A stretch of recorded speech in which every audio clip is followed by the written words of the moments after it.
Hello students, welcome back to our English class 9th का bee hive book से आज हम एक नई पोएम डिस्कस करेंगे। पोएम का नाम है रेन ऑन द रूफ। ठीक है, इससे पहले कि हम इस पोएम को डिस्कस करें, ठीक है, पोएम के मीनिंग को समझें, उससे पहले इस पोएम का इंट्रोडक्शन ले लेते हैं कि ये पोएम किस बारे में है। तो देखें, this lyrical poem by Curtis Kenny presents the memories aroused in the poet's mind by the showers falling on the tin roof. Basically poem किसके बारे में है? पोएम उन फीलिंग्स के बारे में है जो पोएट के माइंड में आती हैं, पोएट के मन में आती हैं जब वो बारिश की बूंदों को अपने घर की छत पर गिरते हुए सुनता है। Through a number of metaphors the poet shows that the drops of rain falling on the shingles of the roof sends a train of thoughts running in his mind.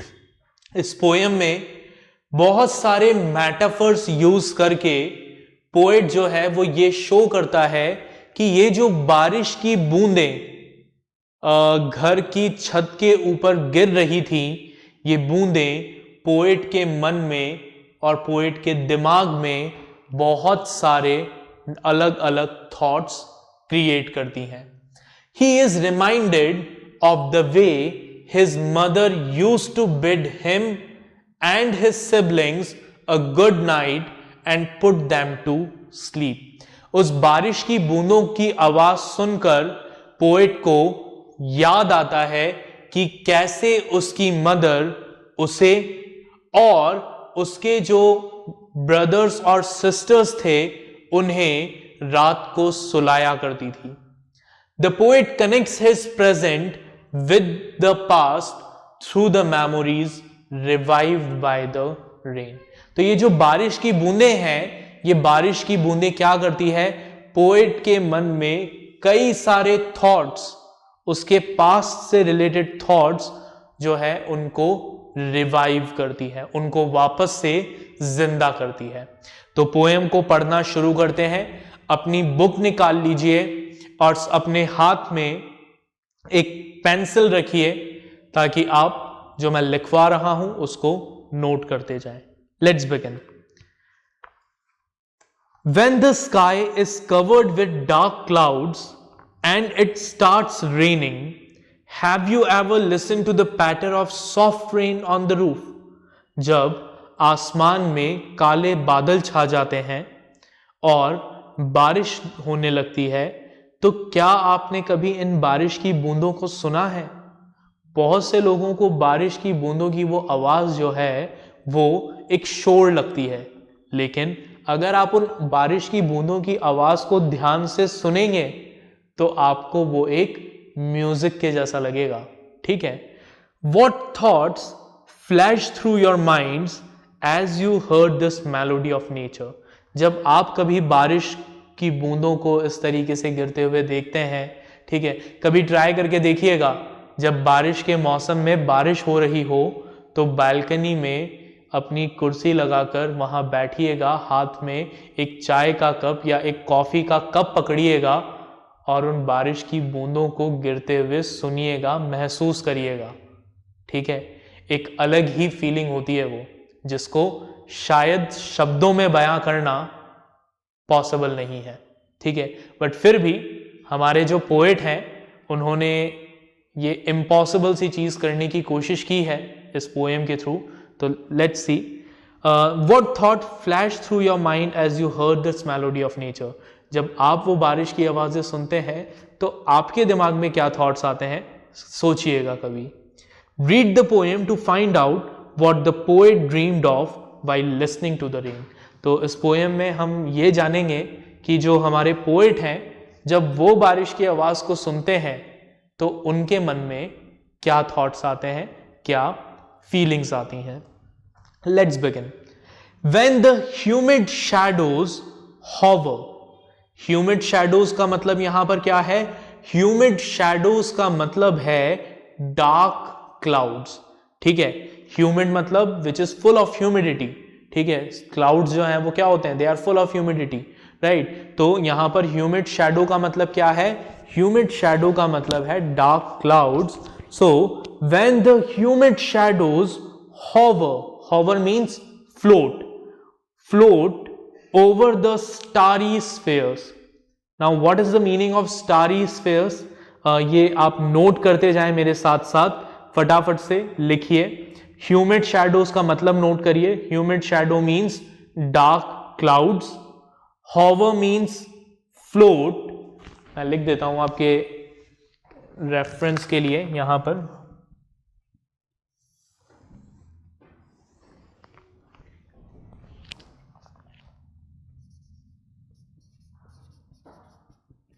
Humid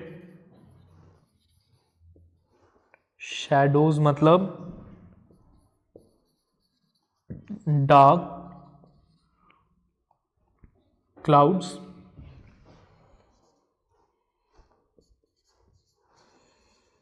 hover मतलब float,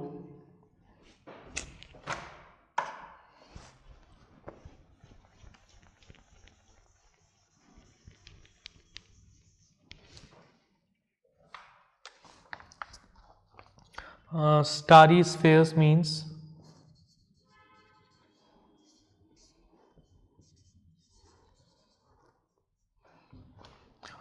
starry spheres का meaning important है, इसके बारे में पूछा भी जाता है एग्जाम में। So starry sphere means an area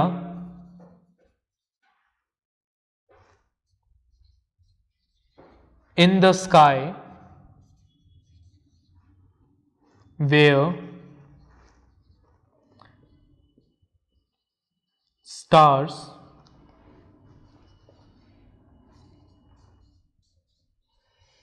appear in a group, ठीक।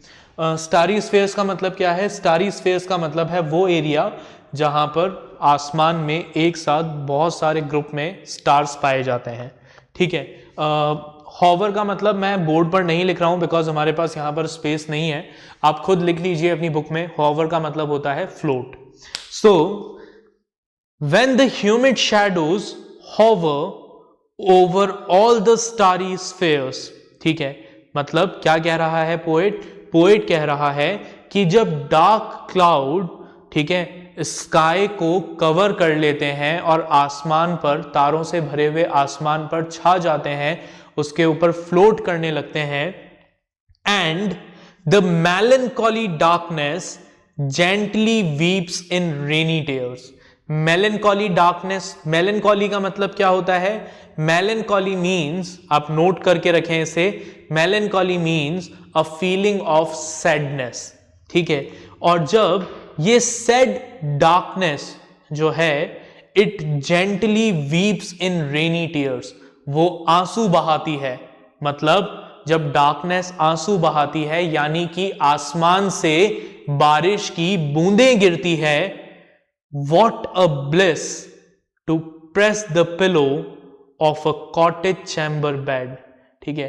ये कितनी बड़ी ब्लेसिंग है कि आप अपना कॉटेज चैम्बर बेड का, अपने घर के बेड का जो पिलो है, उस पिलो को जोर से अपने सिर के नीचे दबाएं and lie listening to the patter of the soft rain overhead, और अपने सिर के ऊपर, छत के ऊपर गिरती हुई उन बारिश की बूंदों की आवाज को सुने, उनको महसूस करें। इट इज अ ब्लेसिंग, ठीक है। ये किसकी तरह है, एक ब्लेसिंग की तरह है।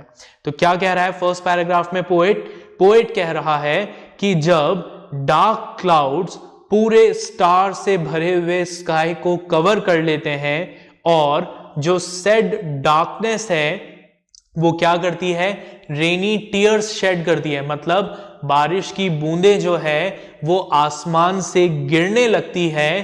तो it is a big blessing ये एक बहुत बड़ी ब्लेसिंग है कि आप अपने तकिए पर, अपने घर के अंदर अपने तकिए पर सिर रखकर अपने छत के ऊपर गिरती हुई उन बारिश की बूंदों की आवाज को सुने। Every tinkle on the shingles has an echo in the heart। ठीक है, अब पोएट क्या कहता है, हर एक tinkle, tinkle means short light ringing sound. ठीक है, वो जो बारिश के बूंद के गिरने की जो आवाज है, टप, वो आवाज, हर एक बूंद के गिरने की आवाज, किस पर गिरने की आवाज, on shingles. Shingles are what, they are rectangular wooden tiles used on roof.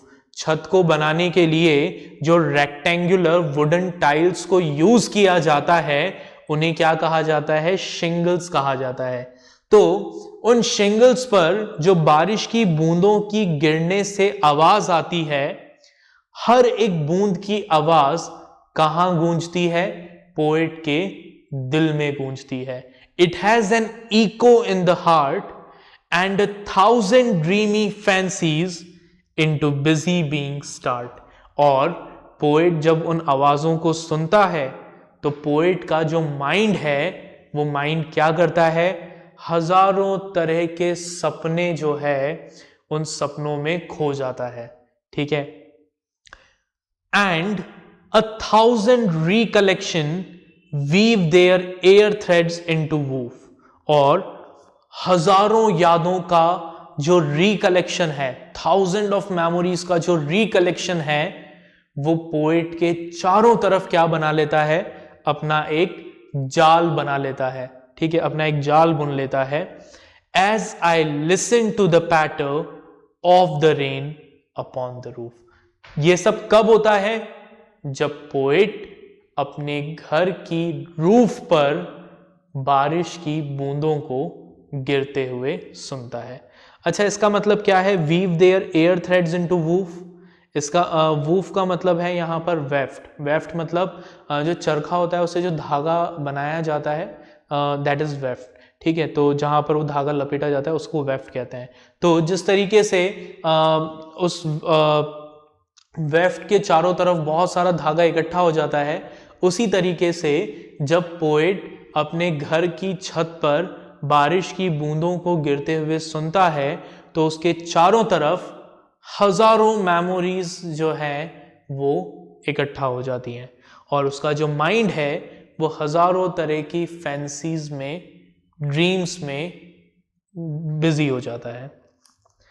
Now in memory comes my mother. Poet आगे कहता है कि फिर मुझे किसकी याद आती है, मेरी मदर की याद आती है। As she used in years agone, जैसे सालों पहले वो मुझे याद आया करती थी। To regard the darling dreamers ere before left them till the dawn. ठीक है, जिस तरीके से पोएट कहता है कि फिर मुझे किसकी याद आती है, मेरी माँ की याद आती है जो अक्सर हम बच्चों को सुलाने आया करती थी। ठीक है, उनका चेहरा जो था वो लास्ट चीज हुआ करती थी जिसे सोने से पहले हम देखते थे। And she left them till the dawn, और जैसे ही सुबह होती थी तो वो हमारी नजरों के सामने से गायब हो जाती थी। O I feel her fond look on me as I list to this refrain. Ere word का मतलब आप यहां लिख लीजिए, एरे वर्ड का मतलब होता है बिफोर और लिस्ट का यहां पर मतलब है लिसन। तो पोएट कहता है कि जब मैं इस पोयम को, कौन सी पोयम को, इस बारिश की जो पोयम है, बारिश की जो ये बूंदें हैं जो मेरी छत के ऊपर गिर रही है, जब मैं इनको सुनता हूं तो मुझे क्या होता है, मुझे अपनी माँ की याद आती है। मुझे ऐसा लगता है जैसे मेरी माँ जो है वो मुझे क्या कर रही है, मुझे देख रही है, मुझ पर नजर रख रही है। ठीक है, O I feel her fond look on me as I listen to this refrain which is played upon the shingles by the patter of the rain। ठीक है, रिफ्रेन का मतलब क्या है, रिफ्रेन का मतलब है repeated part of a song. यहाँ पर रिफ्रेन क्या है, यहाँ पर रिफ्रेन है the rain on the roof, जो बारिश गिर रही है रूफ के ऊपर, दैट इज अ रिफ्रेन। तो पोएट कहता है कि मुझे ऐसा फील होता है जैसे मेरी मदर मुझे देख रही है, मुझ पर नजर रख रही है, जब मैं इन बारिश की बूंदों को, इस बारिश की बूंदों के सॉन्ग को सुनता हूं, जो कब प्ले होता है, जब ये बूंदें शिंगल्स पर गिरती हैं। सो this was the poem rain on the roof. I hope आपको पोएम का जो मीनिंग है वो मीनिंग समझ में आया होगा। ठीक है, क्या बताना चाह रहा है पोएट इस पोएम में? इस पोएम में कई सारे मैसेज हमें इस पोएम से मिलते हैं। ठीक है, तो उन्हें हम डिस्कस करेंगे अभी, लेकिन उससे पहले ये जो इंट्रोडक्शन है, इस इंट्रोडक्शन को आप नोट कर लें।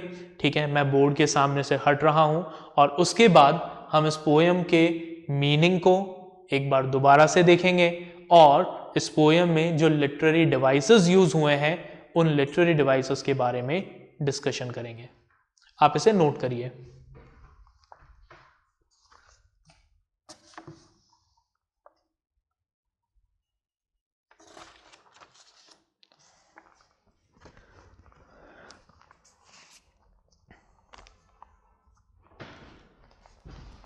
ओके, तो आपने इसको नोट कर लिया होगा। ठीक है, अब आगे हम वापस से इस पोएम के मीनिंग की बात करते हैं। तो देखिए क्या कहना चाह रहा है पोएट इसमें, पोएम में, तो वही जो यहां पर लिखा है, यही मीनिंग भी है पोएम का, कि जब पोएट जो है वो रेन ड्रॉप्स को अपने रूफ पर गिरते हुए सुनता है तो उसके माइंड में थाउजेंड्स ऑफ थॉट्स आने लगते हैं, हजारों थॉट उसके दिमाग में आने लगते हैं। वो सारी यादें जो पोएट कहीं ना कहीं भूल चुका था, उन सब यादों को वो वापस से महसूस करने लगता है। ठीक है, अब फटाफट से हम लिटरेरी डिवाइसेस को डिस्कस करते हैं कि इस पोएम में कौन कौन से लिटरेरी डिवाइसेस यूज हुए हैं। तो जो सबसे पहला लिटरेरी डिवाइस यहां पर इस पोएम में हमें देखने को मिलता है वो लिटरेरी डिवाइस है एलिट्रेशन। ठीक है, कौन सा लिटरेरी डिवाइस है? लिटरेरी डिवाइस का नाम है एलिट्रेशन। और अगर आपको याद हो तो मैंने आपको एलिट्रेशन का मतलब बताया था। एलिट्रेशन का मतलब क्या होता है? एलिट्रेशन का मतलब होता है रिपीटेशन ऑफ कॉन्सोनेंट साउंड्स। ठीक है, क्या मतलब होता है एलिट्रेशन का? एलिट्रेशन का मतलब होता है रिपीटेशन ऑफ कॉन्सोनेंट साउंड्स। तो चलिए पोएम में देखते हैं कि कहां कहां पर एलिट्रेशन को यूज किया गया है। पहली लाइन में देखिए, when the humid shadows hover, H sound which is a consonant sound is repeated. ठीक है, तो it is what? It is an alliteration. Second line में starry spheres में again S sound repeat हुआ है, तो it is also an alliteration. In fourth line, what a bliss to press the pillow, P sound repeat हुआ है, alliteration है. Excuse me. On the cottage chamber bed में C sound repeat हुआ है. आप इनको अंडरलाइन करते जाएं कि ये सब alliteration के एग्जाम्पल हैं. Lie listening में L sound repeat हो रहा है. ठीक है, तो ऐसे कई सारे alliteration के एग्जाम्पल्स आपको हमारी इस पोएम में मिल जाएंगे. ठीक है, सेकेंड लिटरेरी डिवाइस की बात करते हैं जो इस पोएम में यूज हुआ है, and that literary device is personification. ठीक है, पर्सोनिफिकेशन का मतलब मैंने आप लोगों को क्या बताया था, याद करिए क्या बताया था पर्सोनिफिकेशन के बारे में. पर्सोनिफिकेशन के बारे में मैंने आपको कहा था कि पर्सोनिफिकेशन का मतलब होता है जब हम किसी नॉन लिविंग ऑब्जेक्ट को, एनिमल को, बर्ड्स को कोई ह्यूमन क्वालिटी देते हैं तो उसे हम पर्सोनिफिकेशन कहते हैं. अब इस पर्टिकुलर पोएम में अगर हम बात करें तो यहां पर क्या लिखा है देखिए, and the melancholy darkness gently weeps in rainy tears. ठीक है, क्या लिखा है, यहां लिखा है कि जो मेलनकॉली डार्कनेस है, जो सैड डार्कनेस है, इट इज वीपिंग, वो रो रही है, आंसू बहा रही है। तो आंसू बहाना तो ह्यूमन क्वालिटी है, और वो ह्यूमन क्वालिटी हमने किसको दे दी, डार्कनेस को। तो that is what that is an example of personification. ये किसका एग्जाम्पल है, पर्सोनिफिकेशन का एग्जाम्पल है। तो आप इसको नोट कर लें इन दोनों लाइंस को। And the melancholy darkness gently weeps in rainy tears, it is an example of personification where the darkness has been personified and given the quality of weeping। ठीक है, चलिए आगे देखें। नेक्स्ट, अगला जो पोएटिक डिवाइस यहां पर यूज हुआ है, that poetic device is transferred epithet. ठीक है, अब ट्रांसफर्ड एपिथेट क्या होता है, जिसको नहीं पता वो काइंडली इस वीडियो को यहां पर पॉज करें, और जो लिटरेरी डिवाइसेस के वीडियोस आपको स्टार्टिंग में मिले थे, उन वीडियोस में जाकर ट्रांसफर्ड एपिथेट को एक बार जरूर पढ़ें। ठीक है, जिन लोगों को पता है उन लोगों को एक बार मैं फिर बता देता हूं कि ट्रांसफर्ड एपिथेट का मतलब क्या होता है। ट्रांसफर्ड एपिथेट का मतलब होता है जब हम एडजेक्टिव को किसी दूसरे नाउन के साथ यूज करते हैं instead of the noun which it is representing. ठीक है, तो मीनिंग एक्सप्लेनेशन आप लिटरेरी डिवाइसेस वाले वीडियो में देखिएगा। एग्जाम्पल्स यहां पर मैं आपको बता देता हूं ट्रांसफर्ड एपिथेट के। ट्रांसफर्ड एपिथेट के एग्जाम्पल्स जो हमें यहां पर इस पोएम में देखने को मिले हैं, वो एग्जाम्पल्स हैं मेलनकॉली डार्कनेस। ठीक है, पहला। दूसरा एग्जाम्पल है हमारा ड्रीमी फैंसीज। ठीक है, तो ये दोनों हमारे क्या हैं, ट्रांसफर्ड एपिथेट के एग्जाम्पल्स हैं। ठीक है, नेक्स्ट इज जो अगला लिटरेरी डिवाइस हमारा यहां पर यूज हुआ है, दैट इज ऑनोमोटोपिया। ठीक है, ऑनोमोटोपिया का मतलब क्या होता है, ऑनोमोटोपिया का मतलब होता है एक ऐसा लिटरेरी डिवाइस जिसमें जो क्या करता है, साउंड्स को शो करता है। तो यहां पर कौन कौन से साउंड वर्ड यूज हुए हैं, देखिए, पैटर। ठीक है, पैटर क्या है, इट्स अ साउंड वर्ड। ठीक है, तो टिंकल, ठीक है, ये क्या है, साउंड वर्ड। तो it is what, it is an example of onomatopoeia. Next is जो हमारा अगला लिटरेरी डिवाइस है, दैट इज रिपीटेशन। ठीक है, अब रिपीटेशन का मतलब क्या होता है, रिपीटेशन का मतलब होता है जब आपके पोएम में कोई वर्ड या फिर पूरी की पूरी line as it is repeat की जाए एक से ज्यादा बार, तो उसे हम क्या कहते हैं, रिपीटेशन कहते हैं। अब अगर आप इस पोएम में देखें तो आपकी जो 7th लाइन है, लाई लिसनिंग टू द पैटर, यहां पर भी लिसनिंग टू द पैटर लाइन आई है। और अगर आप उसके बाद सेकेंड पैराग्राफ में अगेन 7th लाइन को देखें, तो वहां पर भी आप देखेंगे कि वहां पर भी लिखा हुआ है लिसन टू द पैटर। तो ये लाइन क्या हुई है, दिस लाइन इज रिपीटेड। तो it is what, it is an example of repetition. ये किसका एग्जाम्पल है, रिपीटेशन का एग्जाम्पल है। चलिए अब बात करते हैं पोएम की राइमिंग स्कीम के बारे में।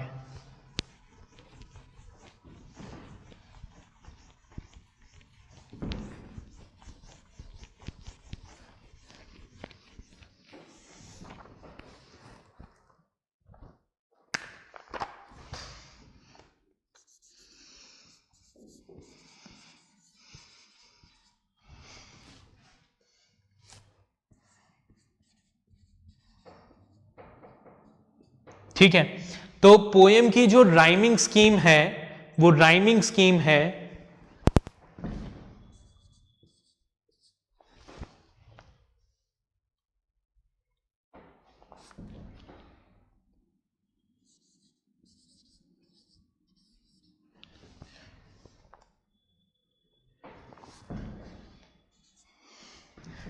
ABC BDEFE, ठीक है, ABC BDEFE, ठीक है। इसको समझते हैं, ठीक है, देखते हैं कैसे राइमिंग स्कीम है। देखिए सबसे पहले तो हमारे पोएम में हर पैराग्राफ में कितनी लाइंस हैं? 8 लाइंस हैं, ठीक है, और हमने 8 ही अल्फाबेट्स यहां पर दिए हैं हर लाइन के एंडिंग वर्ड के लिए। अगर आप देखें फर्स्ट वर्ड हॉवर, वो किसी के साथ राइम नहीं कर रहा, ना स्फेयर के साथ, ना डार्कनेस के साथ, ना टीयर के साथ, ना पिलो के साथ, ना बैड के साथ, ना पैटर के साथ, ना ओवरहेड के साथ, ठीक है। देन चलो मैं यहां पर लिख देता हूं आपके लिए, ठीक है, ताकि आपको आइडिया रहे। मैं हमारे फर्स्ट पैराग्राफ की हर लाइन का लास्ट वर्ड लिख रहा हूं, hover, spheres, darkness, tears, pillow, bad,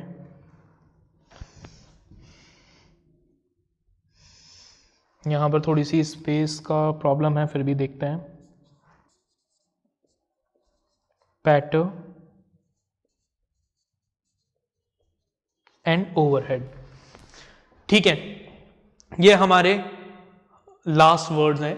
अब इनको हम अल्फाबेट दे देते हैं, A B C B D E F E।